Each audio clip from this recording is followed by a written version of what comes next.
Les 10 promis au paradis. Az-Zubair ibn al-Awwam.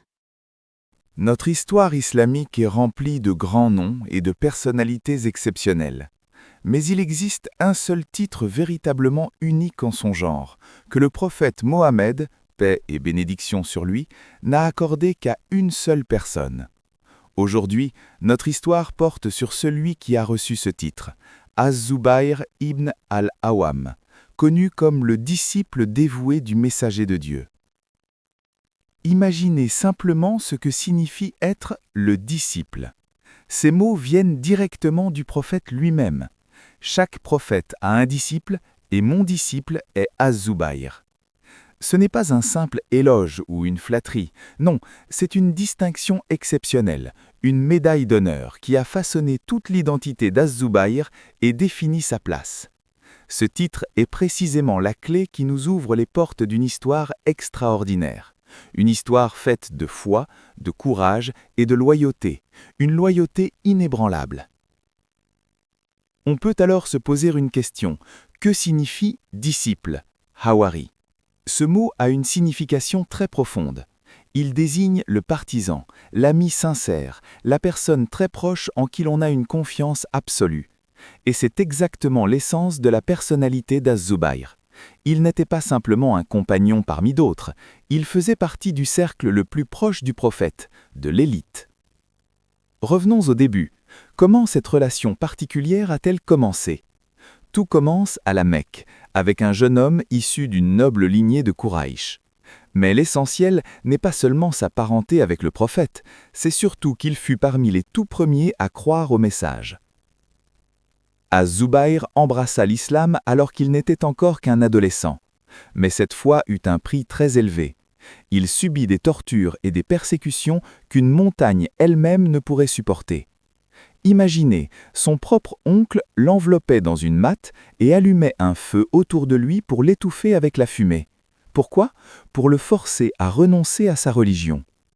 Malgré toutes ces souffrances, sa réponse fut claire et ferme, même au cœur de cette épreuve.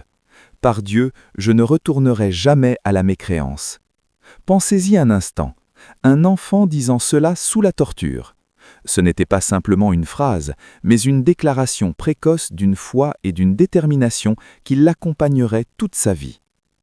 La foi d'Az-Zubair n'était pas calme et silencieuse, c'était une flamme ardente. Cela nous mène à une autre histoire et un autre titre qui lui fut attribué, le premier à avoir dégainé son épée en islam. L'histoire est étonnante. Un jour, une rumeur se répandit à la Mecque prétendant faussement que le prophète avait été tué. Le jeune Az-Zubair entendit la nouvelle. Quelle fut sa réaction? Sans hésiter une seconde, il tira son épée et se précipita dans les rues de la Mecque comme un ouragan, prêt à affronter toute la ville à lui seul. Lorsqu'il trouva le prophète sain et sauf, il lui demanda « Quelle était ton intention ?» Az-Zubair répondit avec courage « J'aurais frappé et tué celui qui aurait fait cela. » Le prophète pria alors pour lui. Cette scène montre l'immensité de son amour et de sa loyauté. Ce courage n'était pas un simple épisode passager, il devint le trait dominant de sa personnalité. Az-Zubair ne manqua jamais une expédition ou une bataille aux côtés du prophète, et il se trouvait toujours en première ligne. Son corps lui-même racontait les histoires de ses exploits. Il portait les traces de 3 profondes blessures d'épée. L'une d'elles, sur son épaule, était si profonde que son fils, Urwa, encore enfant, y mettait ses doigts en jouant. Ce n'était pas une légende, mais une réalité gravée dans sa chair. Son parcours militaire est légendaire. À Badr, il commandait l'aile droite de l'armée. À Uhud, il fut parmi les rares à se réunir fermement et à poursuivre l'ennemi. Lors de la bataille du Fossé, il se porta volontaire pour une mission extrêmement dangereuse auprès des Banu Quraïda. Et à Yarmouk, il accomplit presque l'impossible en pénétrant seul dans les rangs de l'armée byzantine avant de revenir sain et sauf. Dans chaque bataille, il laissait son empreinte. L'un de ses actes les plus audacieux eut lieu lors de la conquête de l'Égypte. La forteresse de Babylone résistait à l'armée musulmane depuis 7 mois. La solution? Az-Zubair. Il mena une opération quasi suicidaire, il escalada seul les murs de la forteresse, cria « Allahu Akbar », affronta les gardes et ouvrit les portes à l'armée. À lui seul, il valait une armée. Après la mort du prophète, son rôle ne s'arrêta pas. Il évolua. D'un guerrier légendaire, il devint un leader politique et un homme d'État de premier rang, digne de confiance sous les califes bien guidés. Sa position atteignit son apogée lorsque le calife Omar ibn al-Khattab le choisit parmi 6 hommes chargés de désigner le prochain calife. Ce conseil, composé de l'élite des compagnons, témoignait de l'immense confiance placée en lui. Mais l'histoire prend alors un tournant tragique.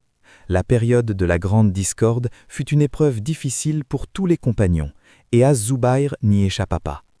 Il se retrouva, malgré lui, au cœur d'un conflit qu'il ne souhaitait pas.